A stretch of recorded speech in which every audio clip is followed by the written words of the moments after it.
May I come in sir? Yes please do. Thank you sir. बैठिए। नमस्ते sir. नमस्ते। बैठिए बैठिए। Thank you sir. आपका नाम रवि सिहाग है? जी सर। रवि, थोड़ा सा अपना परिचय दीजिए हमें, ताकि हम सब आपके बारे में इतना जान लें कि आपसे बात कर सकें। और हम चाह रहे हैं कि आपसे उन मुद्दों पर ज़्यादा बात करें जिन पर आप इंटरेस्टेड है बात करने में। तो आप ये भी बताएं कि किन विषयों में आपकी रुचि ज़्यादा है बात करने में। सर मेरा नाम रवि कुमार सिहाग है। मैं राजस्थान के गांव तीनडीएम, जिला श्रीगंगानगर का निवासी हूं। मैंने अपना ग्रेजुएशन पॉलिटिकल साइंस, इकोनॉमिक्स और इंग्लिश लिटरेचर से किया है। उसके बाद में सर मैंने यूपीएससी के लिए प्रिपरेशन स्टार्ट की और 1 साल IRTS के तौर पर काम किया। उसके बाद में इंडियन डिफेंस अकाउंट सर्विस के में अभी मैं कार्यरत हूँ। और सर मेरी hobbies high intense interval training, workout करना और small scale farming experiment, agriculture के विषय पर मैं ज़्यादा रुचि रखता हूँ सर। आप IRTS में थे और आपने वो छोड़ के IDAS को चुन लिया। जी सर। ये बहुत अजीब सी बात नहीं लग रही सुनने में? क्योंकि जो सर्विसेज की प्रेफरेंस नॉर्मली हम देखते हैं पिछले कई सालों से, IRTS इनवेरिएबली IDAS से ऊपर होता है। और मेरे ख्याल से आपके लिए भी रहा ही होगा शुरू में। तो फिर IRTS होने के बाद IRTS से रिज़ाइन करके IDAS को चुनना, डिफेंस अकाउंट्स को चुनना, ये एक प्रैग्मेटिक फैसला था, सर्विस ओरिएंटेड फैसला था, या कुछ और निहितार्थ हैं इसके पीछे? सर मेरा जो उद्देश्य था वो सर मुझे आगे तैयारी शुरू करनी थी। IRTS में सर एक डायनेमिक सर्विस है, टाइम कंज्यूमिंग सर्विस है। उसमें सर मैं अपनी प्रिपरेशन को जारी नहीं रख पाता।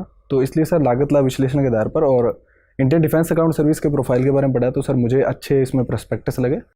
तो इस वजह से सर मैंने ये सर्विस ज्वाइन की थी। तो बेसिकली आपने IDAS इसलिए चुना कि टाइम आराम से मिल जाता है, काम कम करना पड़ता है और मैनेज हो जाता है। जी सर। तो ये बात सही साबित हुई उस सर्विस में आने के बाद? जी सर, ये बात सही साबित हुई है सर। मैं इस बार का मेरा मेंस अच्छा गया है और अभी मैं इंटरव्यू में हूँ, तो मैं मानता हूँ कि मैंने सही फैसला लिया था। तो अभी आप ट्रेनिंग पे हैं या सर्विस में आ चुके हैं? जी सर, मैं सर्विस में आ चुका हूँ, अभी ट्रेनिंग पे हूँ। मतलब ट्रेनिंग जो एकेडमी की है उसमें है या अभी ऑन द जॉब ट्रेनिंग में चले गए हैं? सर मैं ऑन द जॉब ट्रेनिंग में हूँ, अभी PCDA वेस्टर्न कमांड के अंडर में ऑन द जॉब ट्रेनिंग। कहाँ पोस्टेड हैं? सर चंडीगढ़ में। चंडीगढ़ में। ये बताएं कि रेलवे में बहुत समय तक एक समस्या चलती रही जिसको हम डिपार्टमेंटलाइजेशन या कंपार्टमेंटलाइजेशन बोलते हैं। इसमें दिक्कत थी कि रेलवे अकाउंट्स के लोग, रेलवे पर्सनल के लोग, रेलवे जो बाकी सर्विसेज हैं, ट्रैफिक के लोग या इंजीनियरिंग सर्विसेज के लोग, उन सब में इतना गुटबाजी होने लगी कि रेलवे के लिए मैनेज करना मुश्किल हो गया। तो फाइनली एक फैसला हुआ कि हम इन सब सर्विसेज को मर्ज करके, पुलिस को छोड़ के, RPF को छोड़ के IRMS बना देते हैं, रेलवे मैनेजमेंट सर्विस बनाते हैं, जो कि बन भी गई है। इस बार से वो उसकी वैकेंसीज भी आ गई हैं। आपको नहीं लगता कि डिफेंस में भी ऐसा कर देना चाहिए? डिफेंस अकाउंट्स, डिफेंस एस्टेट्स और फिर आर्म फोर्सेस हेडक्वार्टर सर्विस, इन सब की क्या ज़रूरत है अलग अलग?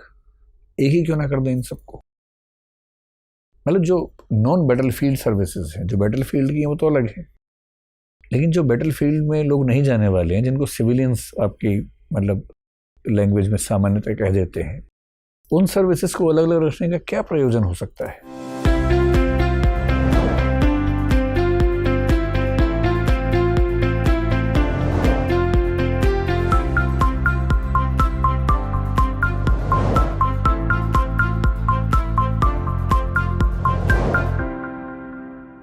सर इसके कुछ प्रयोजन जो बताए जाते हैं, वो पहला ये है कि डिफेंस एक बहुत बड़ा सेक्टर है।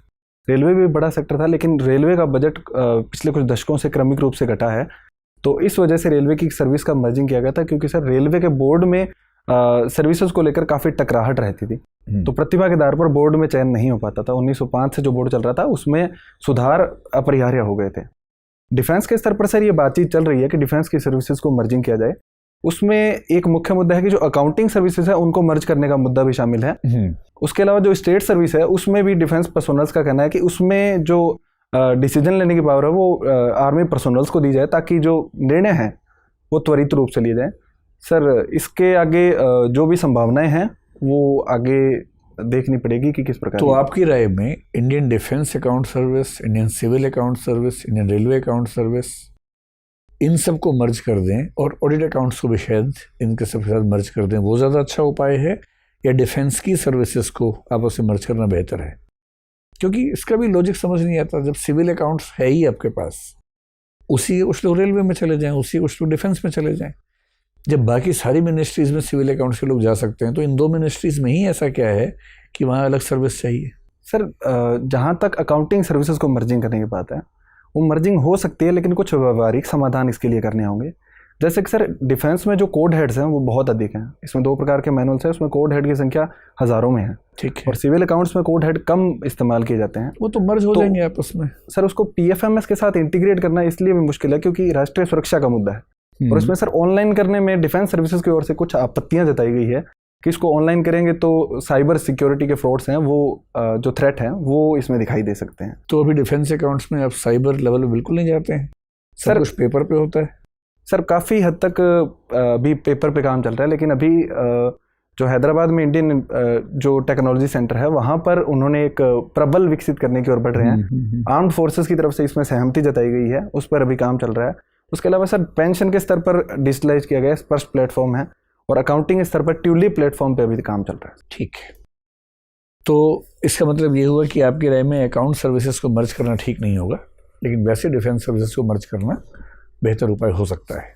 सर अकाउंट सर्विसेज में भी मर्जिंग हो सकती है, लेकिन उसमें सर ट्रेनिंग के स्तर पर और अधिक अच्छे से सारी अकाउंट सर्विसेज को ट्रेनिंग जो मॉड्यूल है उसमें बदलाव करने होंगे। उसके अलावा जो कोड हेड है उसको जो सिविल के कोड हेड है उसके साथ मर्जिंग करने के लिए कुछ उपाय करने होंगे। उसके बाद में सर इस चीज़ की मर्जिंग हो सकती है। अभी हाल ही में कर्नाटका हाई कोर्ट का एक फैसला है जिसको हिजाब विवाद कहते हैं। जी सर, मुझे थोड़ा सा समझाइए कि क्या हम ये कह सकते हैं कि ऐसे फैसले हमारी अब तक की जो धर्मनिरपेक्ष छवि है उस पर हमला है या उसी का लॉजिकल एक्सटेंशन है? सर मुझे लगता है कि जो सुप्रीम कोर्ट ने इलाहाबाद हाई कोर्ट जो कर्नाटका हाई कोर्ट है उन्होंने जो हिजाब पर फैसला दिया है वो एक प्रकार से तर्क संगत है, क्योंकि कोर्ट ने कहा था कि हिजाब पहना वो आवश्यक धार्मिक प्रथाओं में नहीं आता है, और किसी भी प्रकार के इंस्टीट्यूशन में जहाँ के अपनी इक्विटी के जितने भी रूल्स हैं वहाँ पर अगर इस प्रकार के धार्मिक प्रतीकों को आमंत्रित किया जाएगा तो सर ये वहाँ के जो रूल्स हैं उसके खिलाफ है। ये बताइए कि एसेंशियल प्रैक्टिसेस ऑफ रिलीजन जो आर्टिकल 25 के बेस पे एक डॉक्ट्रिन है हमारे सुप्रीम कोर्ट की, उस डॉक्ट्रिन में ऐसा क्या है, जैसे एक एग्जांपल के तौर पर कोई मुस्लिम महिला अगर हिजाब पहने तो कर्नाटका हाई कोर्ट का फैसला है कि वो एसेंशियल प्रैक्टिस ऑफ रिलीजन नहीं है। सिख समाज की जो पगड़ी है वो एसेंशियल प्रैक्टिस ऑफ रिलीजन है। ऐसे कौन से पैरामीटर्स हैं जिसके बेस पर अलग अलग धर्मों के लिए ये फैसले हम करते हैं? वो पैरामीटर्स, मतलब मेरी व्यक्तिगत राय है कि पैरामीटर्स बहुत ठोस हैं, लेकिन मैं आपसे सुनना चाह रहा हूँ, समझना चाह रहा हूँ कि वो क्या पैरामीटर्स हैं जिनसे फैसले होते हैं। सर 1955 के आसपास एक विवाद में न्यायालय ने कहा था कि वो जो आवश्यक धार्मिक प्रथाएं उनको निर्धारित करेगा। तो सर जो मुख्य धर्म में कोर बातें लिखी गई है उनके बेस पर शायद आवश्यक जो धार्मिक प्रथाएं उनको निर्धारित किया जाता होगा। जो सिख धर्म है उसमें 5 जो ककार हैं उनके धर्म पर जो पगड़ी है वो केशों को बांधने के लिए आवश्यक समझी जाती है, इस वजह से वहाँ पर अलाउ किया गया। लेकिन जब कोर्ट ने कर्नाटक हाई कोर्ट ने कहा कि कुरान में इस प्रकार की कोई भी व्याख्या नहीं मिलती कि हिजाब पहनना आवश्यक धार्मिक प्रथा के अंतर्गत आता है, इसलिए उन्होंने एजुकेशन इंस्टीट्यूट में इसको बंद करवा दिया। सर बहुत बढ़िया, बंद करवा दिए कोर्ट ने, या कोर्ट ने सिर्फ इतना कहा कि बंद किया जा सकता है? सर सॉरी सर, मुझे एग्जैक्ट नहीं पता शब्दों को लेकर। कोई बात नहीं, ठीक है, आप पूछिए। रवि जी सर, आप अर्थशास्त्र के छात्र रहे हैं, मेरा एक प्रश्न है, अगर एक फिल्म निर्माता अपनी मूवी को यूट्यूब पे अपलोड कर दे तो उसके अलावा किन किन क्षेत्रों को आर्थिक नुकसान पहुंचेगा? सर कई प्रकार के क्षेत्र हैं जो मैं सोच पा रहा हूँ। पहला कि सर जो सिनेमा की जो कंस्ट्रक्शन इंडस्ट्री है उसको नुकसान होगा। दूसरा सर जो मॉल में काम करते हैं, सिनेमा के आसपास जो लोग काम करते हैं उनको नुकसान होगा।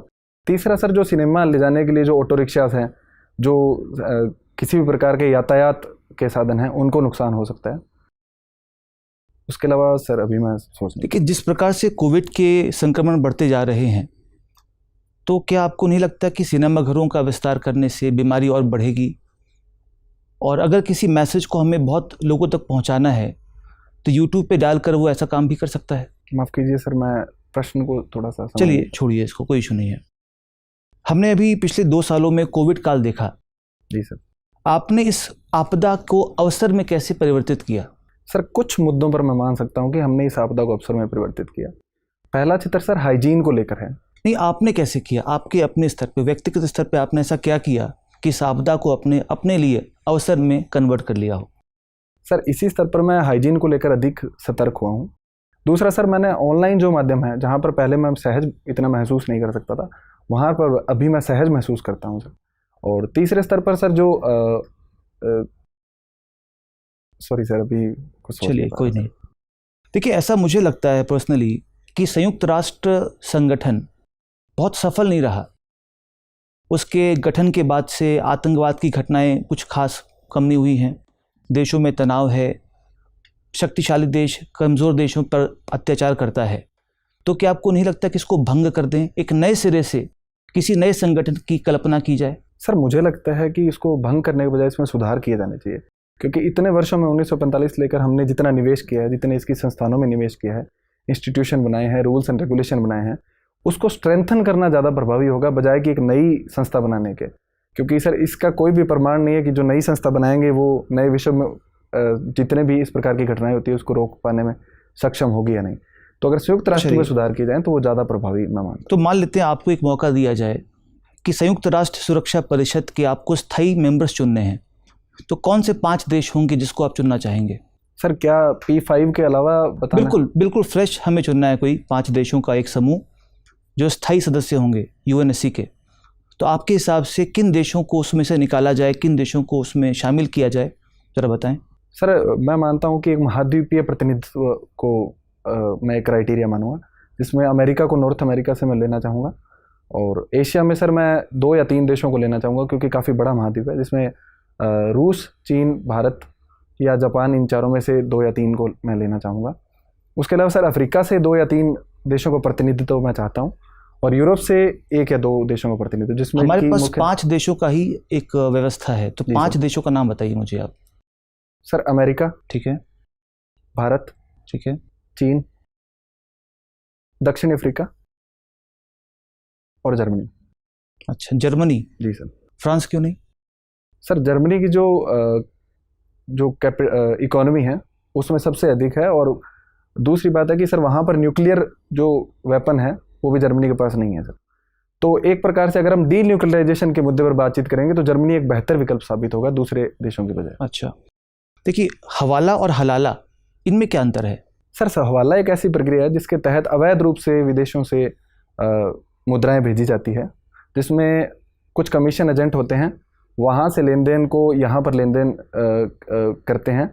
और हलाला है सर वो शायद निगाह हलाला से संबंधित आप पूछ रहे हैं, तो उसमें ये 3 तलाक का एक प्रकार है जिसमें 3 बार तलाक बोलकर तलाक की प्रक्रिया को अंजाम दिया जाता है। अच्छा, देखिए हवाला की अगर हम बात करें तो देशों के बीच में इस प्रकार की जो प्रक्रिया है उसको रोकने के लिए या मनी लॉन्ड्रिंग को रोकने के लिए FATF नाम की एक जो बॉडी है उसका गठन किया गया है। जी सर। किसने किया था? सर ये G7 के देशों द्वारा किया गया था, जिसमें मुख्यतः G7 देशों की एक मीटिंग में FATF का गठन किया गया था।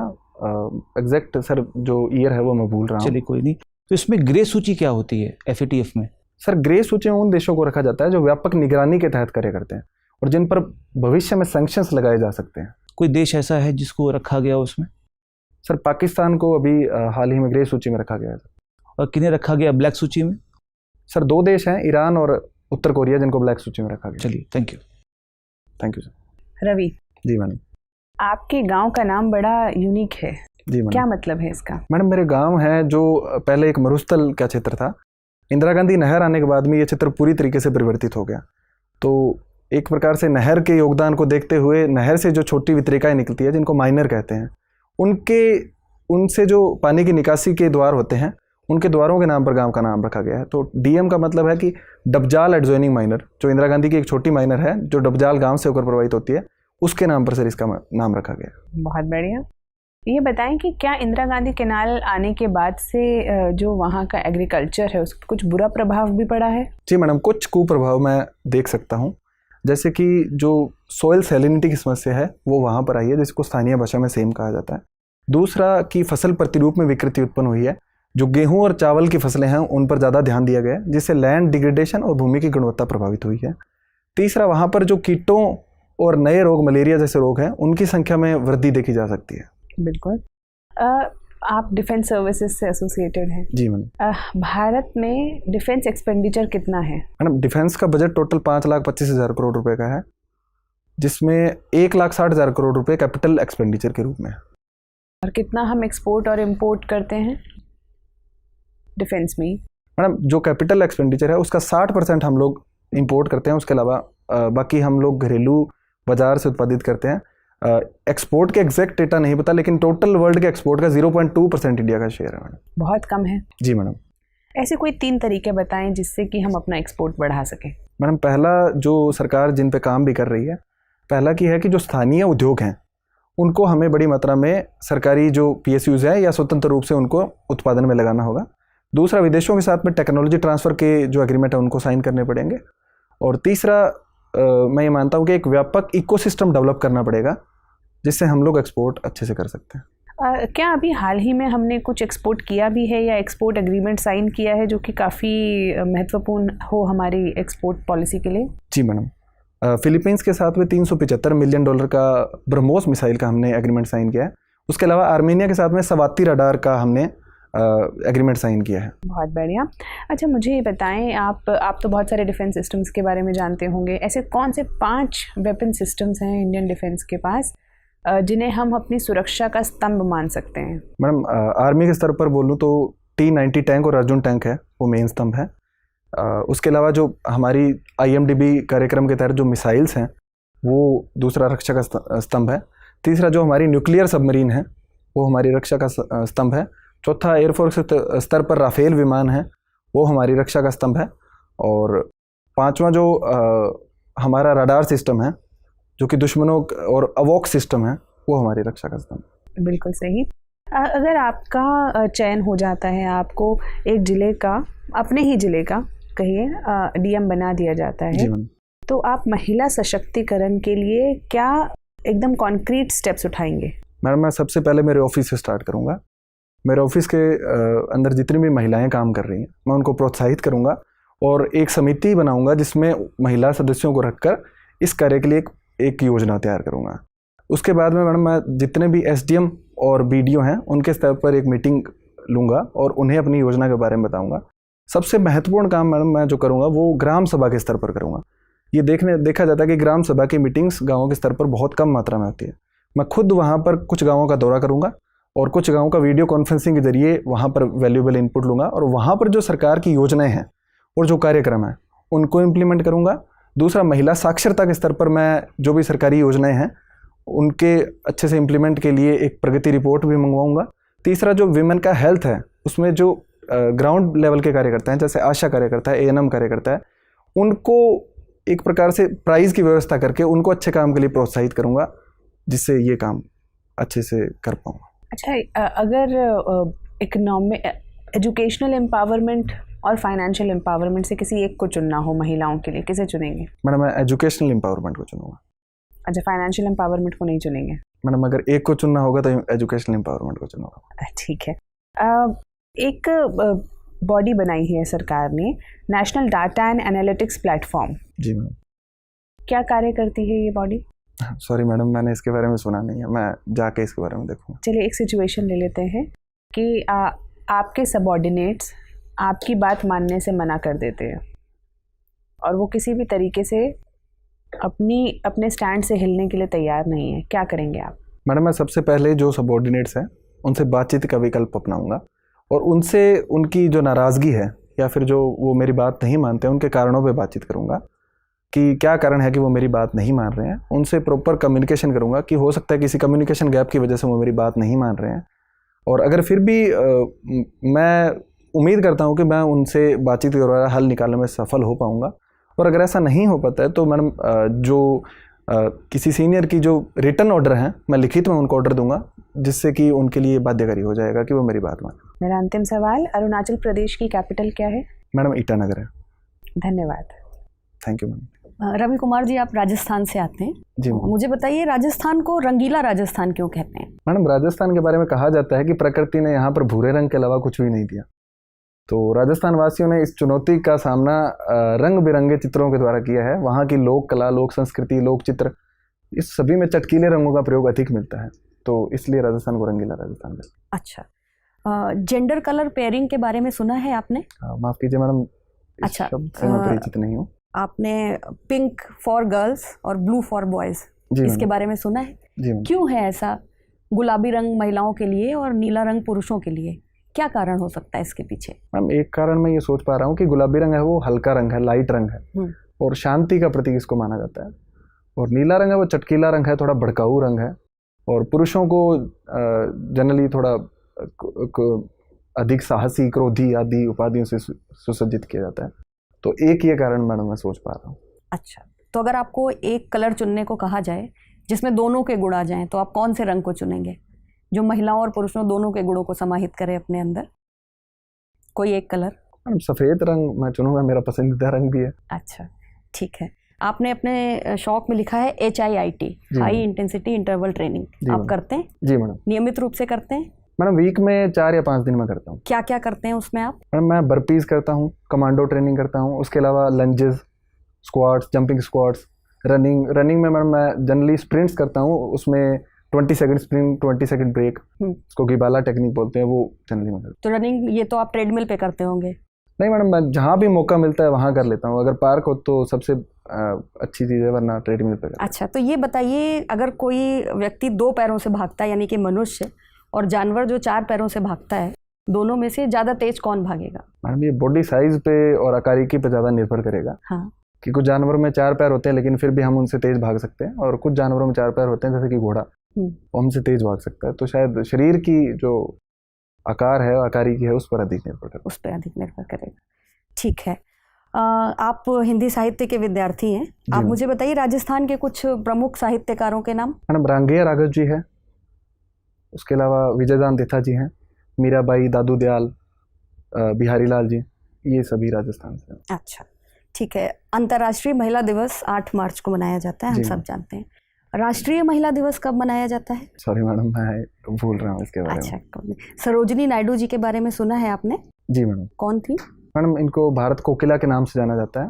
ये स्वतंत्रता सेनानी थी जिन्होंने गोलमेज सम्मेलनों में भारत का प्रतिनिधित्व किया था और भारत की आज़ादी के बाद भी अनेक मंचों पर सक्रिय रही थी। अच्छा, ठीक है।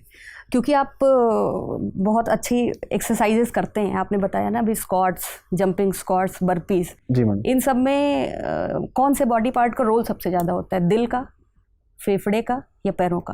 मैडम वैसे तो पूरा शरीर ही इसमें लगता है, लेकिन शायद सबसे ज़्यादा रोल पैरों और हाथों का ज़्यादा होता है। पैरों और हाथों का होता है, दिल और फेफड़े का योगदान नहीं होता? क्योंकि कोविड जब आया था तो उस समय जब वर्कआउट करते थे मास्क लगा के, तो पैर और हाथ कितने भी मजबूत हों, आप इजीली कर लेते थे वर्कआउट। मैडम शायद ये दोनों बाहर रूप से दिखाई देते हैं तो शायद मैंने सोचा होगा, लेकिन हत्या के योगदान को भी नकार नहीं सकते। शायद सबसे इम्पोर्टेंट योगदान मैं मान सकता हूँ कि उसका होगा। अच्छा, एक घटना हुई राजस्थान में अभी दौसा के लालसोट में, जहाँ पे किसी प्रसूता स्त्री की मृत्यु हो गई थी और डॉक्टर के अगेंस्ट में केस हो गया था हत्या के अपराध का, और उन्होंने आत्महत्या कर ली थी उन डॉक्टर ने। आपको क्या लगता है, जो ये इस तरीके की घटनाएं होती हैं और कई बार समाज में हमारे सामने आती हैं, इनको रोकने में प्रशासन क्या भूमिका निभा सकता है? मैडम इस प्रकार की घटनाओं को 2 तरीकों से डील किया जा सकता है। एक तो निवारक और दूसरी जागरूकता के स्तर पर। निवारक के स्तर पर ये होना चाहिए कि जो डॉक्टर्स हैं, किसी भी डॉक्टर का ये मानना नहीं होता कि वे किसी भी पेशेंट को हानि पहुंचाए, वो अपना काम पूरी ईमानदारी से करता है। और जहाँ तक उस प्रसूता का सवाल था, उसका जो प्रेगनेंसी थी वो काफ़ी क्रिटिकल थी, तो उस मामले में डॉक्टर ने अपना भरसक प्रयास किया था। लेकिन जो तनाव है जो भीड़ के स्तर पर, उसको प्रशासन के द्वारा अच्छे से नियंत्रित करने की ज़रूरत है, जिसमें डॉक्टर को सुरक्षा के साथ साथ में भीड़ की किसी भी कार्रवाई को रोका जा सके। और अवेयरनेस जनरेशन के स्तर पर लोगों को भी इस बात के लिए सेंसिटाइज करना चाहिए कि जो डॉक्टर हैं वो अपना काम पूरी शिद्दत के साथ में करते हैं और उनके काम के स्तर पर उन पर सवाल नहीं उठाए जाने चाहिए। अच्छा, ठीक है। आप हिंदी साहित्य के कौन से कवि को पढ़ना सबसे ज़्यादा पसंद करते हैं? मैडम अज्ञेय जी और सूर्यकांत त्रिपाठी निराला जी को मैं पढ़ना पसंद करता हूँ। निराला की कौन सी पंक्तियाँ आपकी पसंदीदा हैं? मैडम उनकी कविता राम की शक्ति पूजा है, वो पूरी कविता ही एक प्रकार से मेरे लिए प्रेरणा का कार्य करती है। क्यों?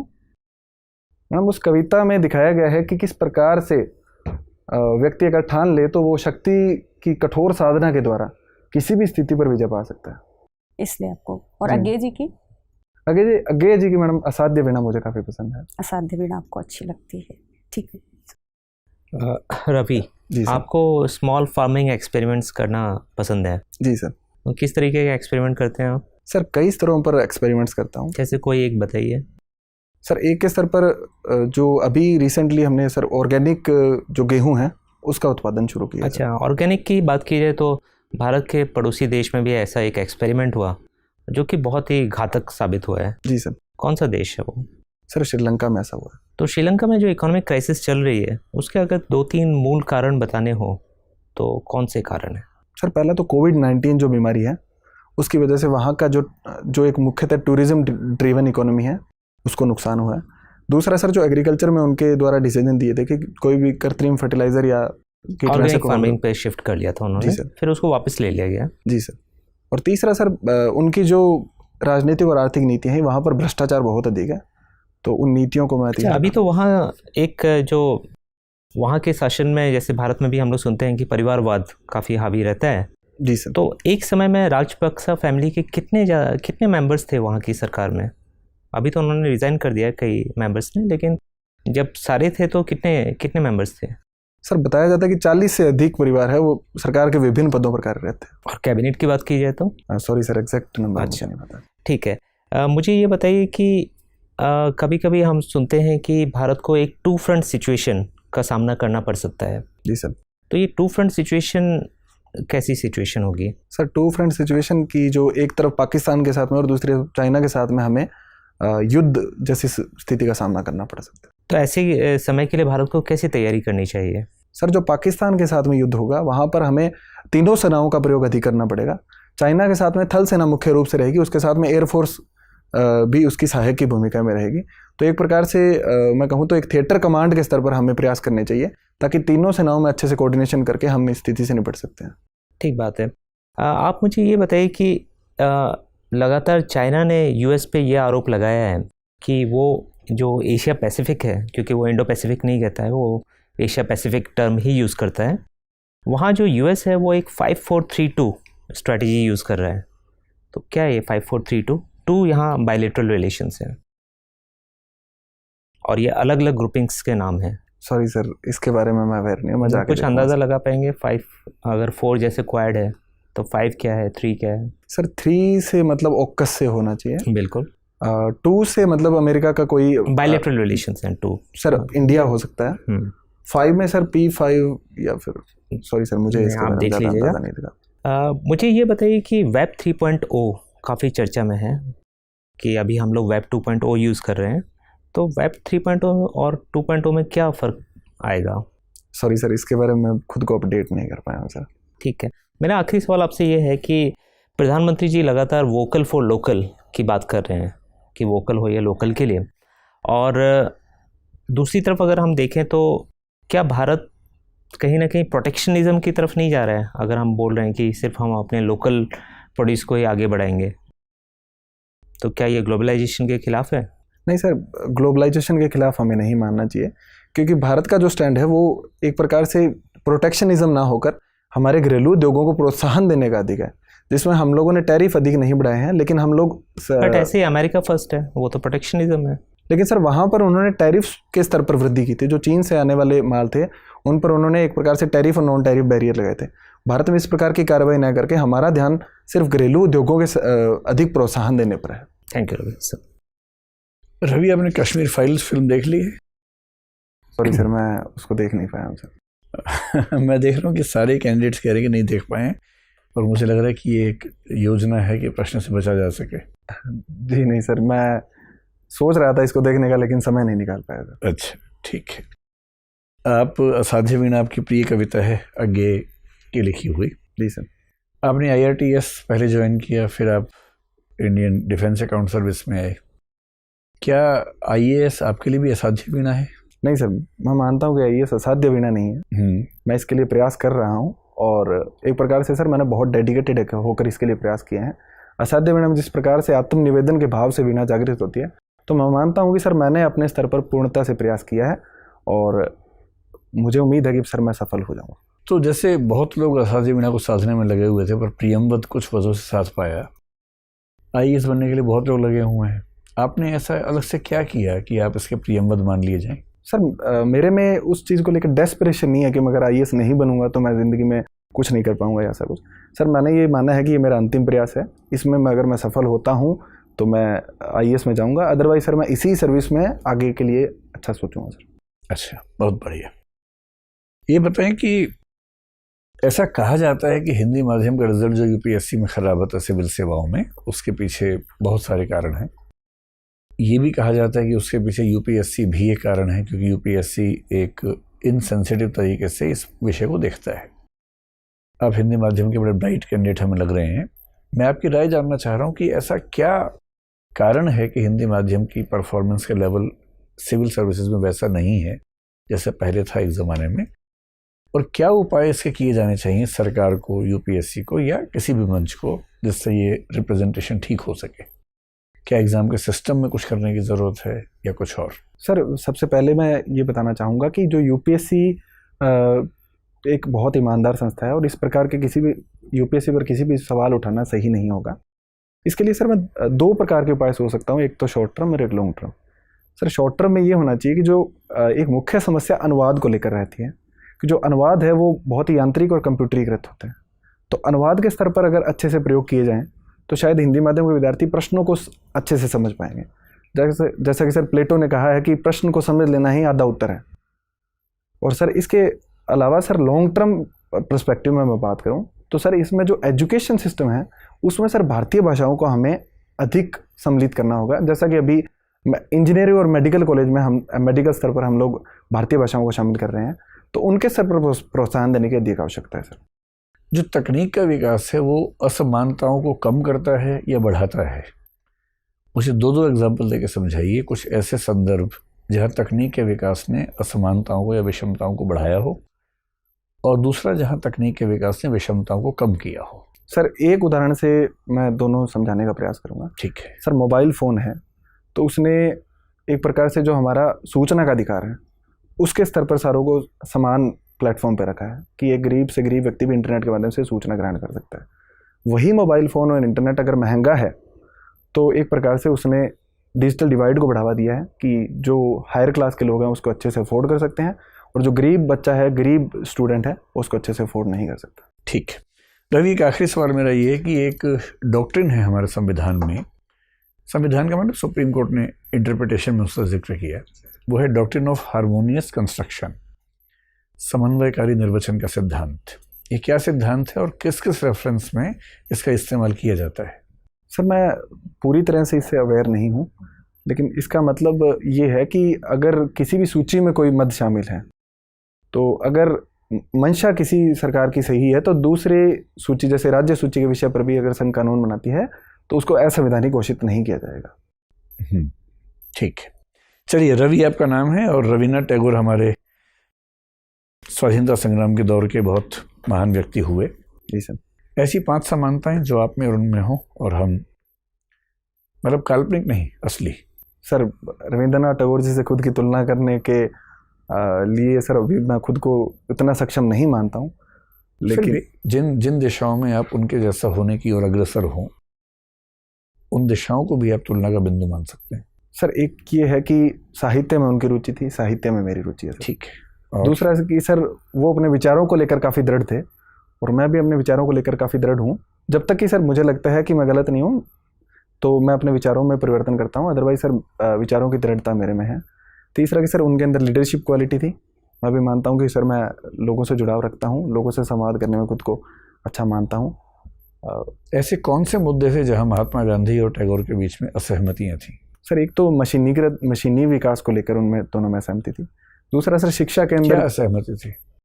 महात्मा गांधी मानते थे कि सर जो हाथ से हस्तशिल्प के कार्य हैं वो उनको अधिक तरजीह दी जानी चाहिए, और रविंद्रनाथ टैगोर जी जो विज्ञान है और मशीनों के प्रयोग को लेकर अधिक मानते थे कि उनका प्रयोग किया जाना चाहिए। दूसरा सर शिक्षा के स्तर पर महात्मा गांधी भारतीय जो विद्याएं हैं उन पर अधिक भरोसा करते थे, और रविंद्रनाथ टैगोर जी ने अंग्रेजी शिक्षा और विज्ञान की शिक्षा को भी अधिक महत्व दिया था। ठीक है रवि, आपसे बात करके बहुत अच्छा लगा, अब आप जा सकते हैं। Thank you sir. Thank you madam.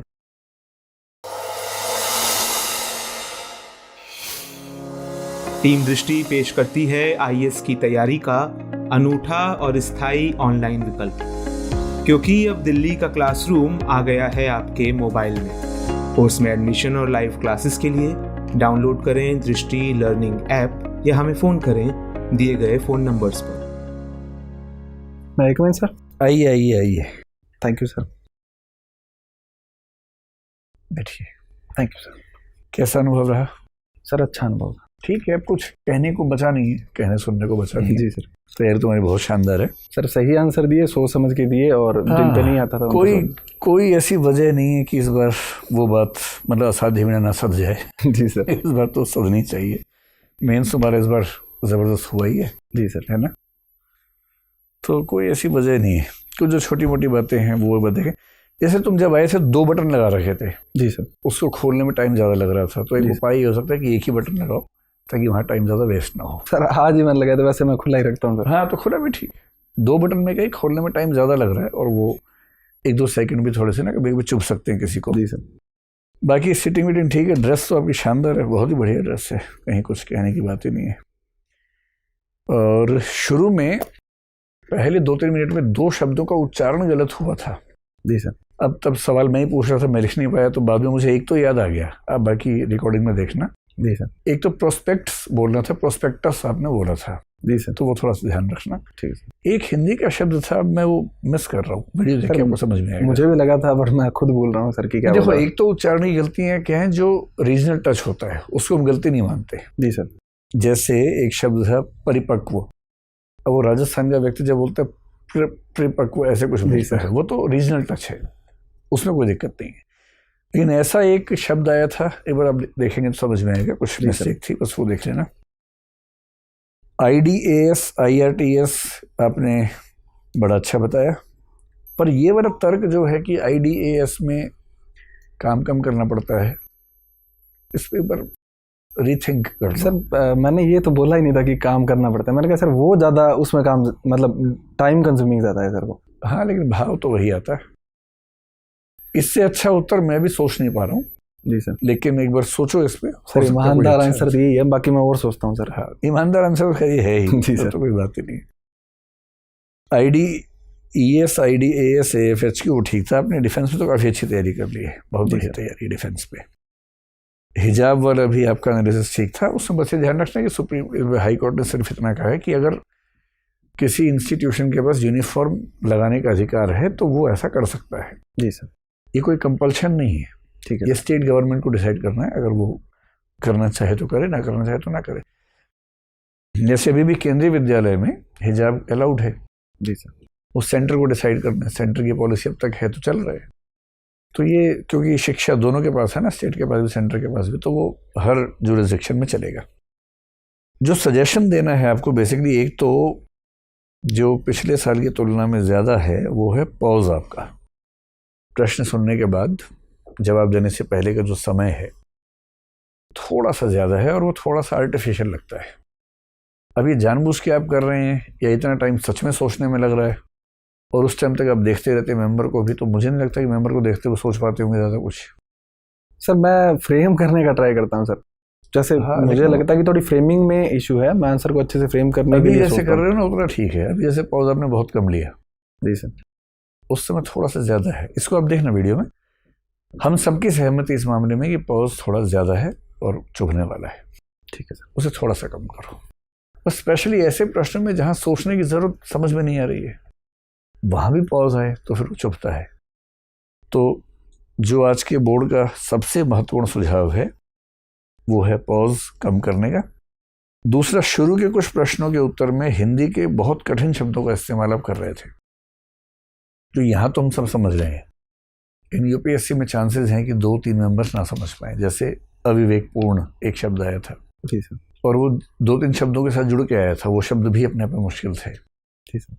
तो बेहतर है कि जहाँ लगे कि बहुत कठिन शब्द है, या तो अंग्रेजी में साथ में उसका अनुवाद कर दीजिए या सामान्य अंग्रेजी का शब्द बोल देंगे तो बेहतर रहेगा। जी सर। ये शुरू के 3-4 मिनट में ज़्यादा है, जब देखेंगे तो समझ में आएगा। हलाला आपने गलत बताया, हवाला और हलाला की तुलना में। हलाला तो अगर कोई मुस्लिम व्यक्ति तलाक दे दे पत्नी को, उसके बाद फिर उसी महिला से शादी करना चाहे, तो एक नियम है कि उस महिला को पहले किसी और व्यक्ति से शादी करनी होगी और विवाह को मुकम्मल करना होगा फिजिकल रिलेशंस के रूप में। उसके बाद वहाँ से तलाक मिलेगा, फिर वो व्यक्ति अपनी पत्नी से पुनः शादी कर पाएगा। इसको बोलते हैं हलाला। जी सर।